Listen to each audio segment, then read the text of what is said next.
मैद्यामध्ये दूध, तूप, थोडीशी साखर आणि थोडंसं मीठ टाकलेलं आहे. छान पद्धतीने असा मस्त डो करून घ्यायचा आहे. अगदी मस्त अशा एकदम हॉटेलसारखी तंदूर रोटी आपण घरच्या घरीच आज बनवणार आहोत. तर चला व्हिडिओ स्किप न करता बघत राहा. मस्तपैकी अशी तंदूर रोटी आणि पनीर टिक्का मसाला.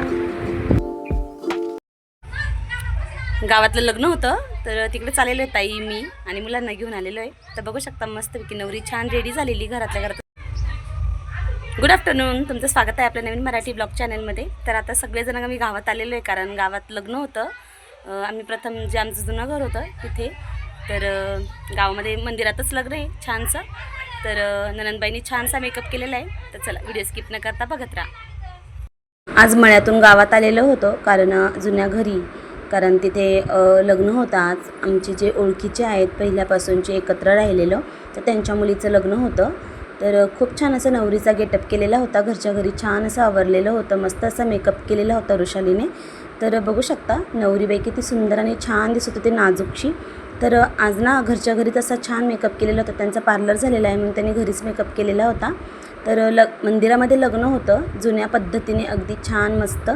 खूप मस्त वाटलं. म्हणजे पूर्वीपासूनची जी आपली परंपरा होती, नवरीला जसं उचलून नेता मंडपामध्ये, तशा पद्धतीने लग्न केलेलं आहे. बघू शकता मस्त कुत्रं झोपलेलं होतं. आणि त्यानंतर मग आता ना छान प्रकारे ननंदबाईने सजवून दिलेलं होतं नवरीसाठी. तर खूप टाईम झालेला होता कारण नवरदेव पण लेट आलेला होता. आम्ही सगळ्यांनी छान आवरलेलं होतं आणि उन्हाचा कहर खूप होता, त्याच्यामुळे जरा जास्त तसं उकडल्यासारखं वाटत होतं. नवरीबाई रेडी झालेलं आहे बघा. आम्ही सगळेजण लग्नाला चाललो आहे. हे बघा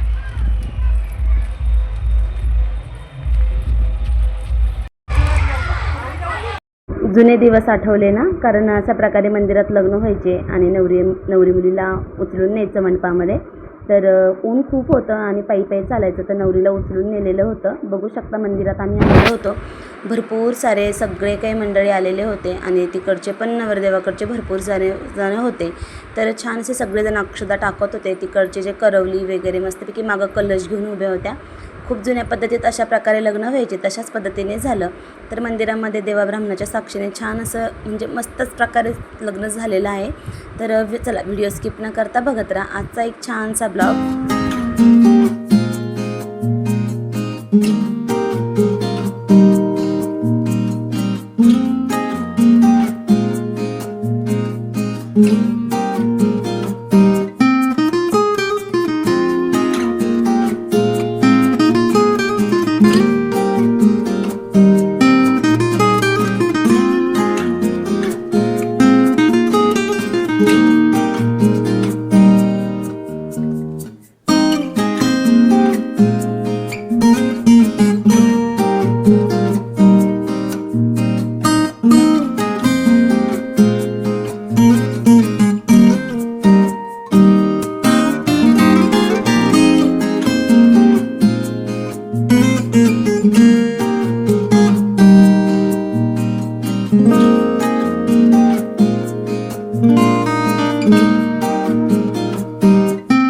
लग्न लागलेलं होतं. आम्ही सर्वांनीच फोटो वगैरे काढले. त्यानंतर मग बाकीचे जण विघ्नेशला त्यांना जेवणासाठी बसवलेलं होतं. रांगा सगळ्या काही बसलेल्या होत्या मंदिरामध्ये. संसार खूप छान आणि मस्त संसार आलेला होता नवरीसाठी. तर आमच्या सगळ्यांच्या ताईच्या आमच्या गप्पा चालू होत्या. तोपर्यंत मग आम्ही देखील 2-2 घास खाल्ले. तोपर्यंत मुलांना पण जेवू घातलं. सगळेच जण बसले होते मंडपामध्ये आणि तोपर्यंत विघ्नेश आणि गोलू, तोपर्यंत आनंदी, ते सगळेजण जेवणासाठी बसलेले होते. आणि आता हा दुसऱ्या दिवशीचा व्हिडिओ येत आहे. तर आम्ही निघालेलो होतो मम्मी त्यांच्याकडे, कारण घराचं काम बघायचं होतं आणि दुसरं पण थोडंसं काम होतं. तर ताई, मी, मिस्टर आम्ही सगळेच जण गेलेलो होतो. थोडंसं कामही होतं आणि घराचं काम बघण्यासाठी आलेलो होतो. बघू शकता भरपूर सारं काम झालेलं आहे आता आणि खिडक्या वगैरे सगळ्या काही फिट केलेल्या आहे. फरशी पण टाकायचं काम चालू आहे आणि बाजूनी फिनिशिंग वगैरे करतायत. तर आणि मम्मी पण आलेली होती तोपर्यंत नानांसोबत, कारण पाणी पण मारायचं होतं आणि जो किचन ओट्याचं काम पण बरंचसं झालेलं होतं. खिडक्या वगैरे बसवायचं काम चालू होतं आणि छान असं मस्त तर वाटत होतं, कारण आल्याच्यानंतर खूप दिवसांनी आम्ही आलेलो होतो. घराचं काम पूर्णच होत आलेलं आहे. बघू शकता मस्त अशी फिटिंग वगैरे चालू आहे आणि आता थोड्याच दिवसानंतर वास्तुशांतीचा पण कार्यक्रम आहे. तर घरच बघण्यासाठी आलो होतो. भरपूर होत आलेलं आहे. ताई आणि मी आम्ही दोघी आलो होतो. तर चला म्हटलं आता घर पण बघून जाऊ कितपर्यंत झालेलं आहे ते.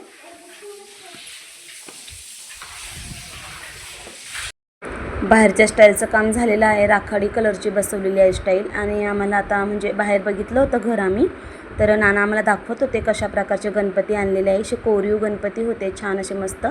तर आम्ही बघत होतो उजव्या सोंडीचा आहे की डाव्या सोंडीचा. तर दरवाजाच्या वरच्या बाजूला बसवायचे आहे म्हणून ते पण आम्ही गणपती वगैरे बघितले. तर छान आहेत गणपती मस्त असे. अजून निम्म काम झालेलं आहे. अजून बाकीचं लाईट फिटिंग, फरशी वगैरे निम्मी अजून बाकी आहे. तर चला वरती दाखवते. दोन्ही घराचं काम भरपूर होत आलेलं आहे. तर आता आम्ही वरती चाललेलो होतो टेरेसवर.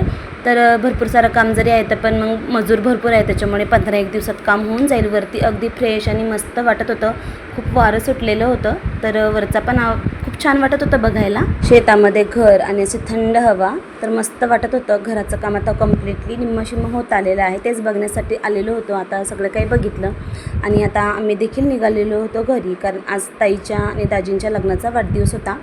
तर सेलिब्रेशन तर काही नाही, पण मग घरातल्या घरात छान असा मेनू केलेला होता मस्त. तर मुलांचा आवाज भरपूर होता म्हणून माझा आवाज म्यूट केलेला आहे. तर मस्त अशी आज छान अशी फरमाईश होती का मुलांना आज ना रोटी आणि पनीरची भाजी खायची होती. तर म्हटलं चला पनीर वगैरे कट करून घेतलेलं आहे, टमाटा कांदा वगैरे सगळं काही कट करून घेतलं. काजू काही नव्हते अवेलेबल, मग थोडेसे मगजबी होती ती टाकलेली होती आणि पनीर टिक्का मसाला होता तो घेतलेला तर रेडी. त्यानंतर मग मैदा घेतल्या तर मैद्याच्या रोट्या बनवायच्या होत्या. मैद्यामध्ये थोडंसं मीठ टाकलेलं आहे, दूध, तूप, थोडंसं तेल आणि बेकिंग सोडा, थोडंसं दही टाकलेलं आहे. अशा प्रकारे मला तो डो मळून घ्यायचा होता पिठाचा. तर छान असा मस्त असा घट्टसर मळून घ्यायचा म्हणजे रोटी छान होते. तर बघू शकता मी थोडंसं दही पण टाकलेलं आहे त्याच्यामध्ये, त्याच्यामुळे मग एकदम हॉटेलसारखी रोटी तयार होते आपली. तर तंदूर वगैरे आपल्याला काही नसतं, मग तव्यावरच केलेलं आहे, पण खूप छान मस्त झालं ते. मुलांना सगळ्यांनाच आवडल्या. तर एवढ्या पिठाच्या ना जवळजवळ 15 रोट्या झालेल्या होत्या घरामध्ये. आपल्याला चपाती खाण्याची सवय असते त्याच्यामुळे मैद्याची रोटी आपण जास्त काही खात नाही, कधीतरी खाल्ली तर चालते. तर मुलांच्या आवडीचा आजचा मेनू होता आणि बघू शकता मस्त असं घट्टसर पीठ मळून घेतलेलं होतं. मुलांना दम काय नव्हता, रोटी गरम केल्या केल्या लगेच जेवायला बसलेले होते. तर छान असं पीठ घट्टसर मळून घेतलेलं होतं आणि मग त्यानंतर ना छोटे छोटे गोळे करून घेतले आणि त्याला असं एक प्रकारे मध्ये असं एकदम पुडिंगसारखं केलं आणि मग पोळपाटावर लाटून घेतलं चांगलं प्रेस करून. तर मैदा असतो त्याच्यामुळे खूप सारा लाटला, जेवढा होत तेवढा तो पूर्ण प्रेस होत चालतो. आणि बघू शकता अशा प्रकारे रोट्या मी लाटून घेत होते आणि तवा एकदम फुल तापत ठेवलेला. तर जास्त कडक तवा तापला की मग त्यानंतरच रोटी टाकायची असते म्हणजे पटकन होते आणि छान प्रकारे ती एकदम बेक होऊन येते. तर बघू शकता माझा लोखंडी तवा चांगला तापलेला आहे आणि मग एका बाजूने ना पाणी लावून घेतलेलं होतं आणि मग त्याच्यावर मग रोटी ठेवलेली होती. उलटा तवा ठेवला की रोटी भाजून निघायची. तर बघू शकता अशा प्रकारे रोट्या झालेल्या होत्या आणि वन साईड मग गॅसवर अशा भाजून घेतलेल्या होत्या.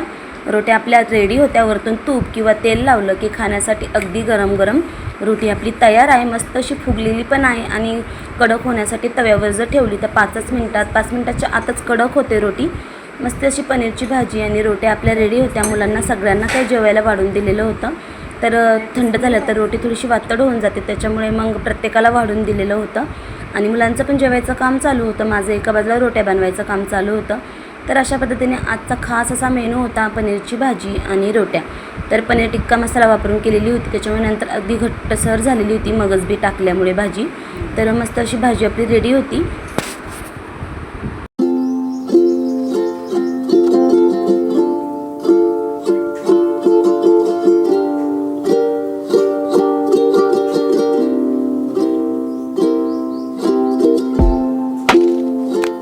कशी वाटली माझी सोप्यात सोपी रेसिपी आणि भाजी, त्याच्यानंतर मैद्याची रोटी. तर खूप सोप्या पद्धतीने केलेली आहे, कमी खर्चामध्ये आणि घरामध्ये सगळ्यांना अशा घरगुती पद्धतीने जेवायला.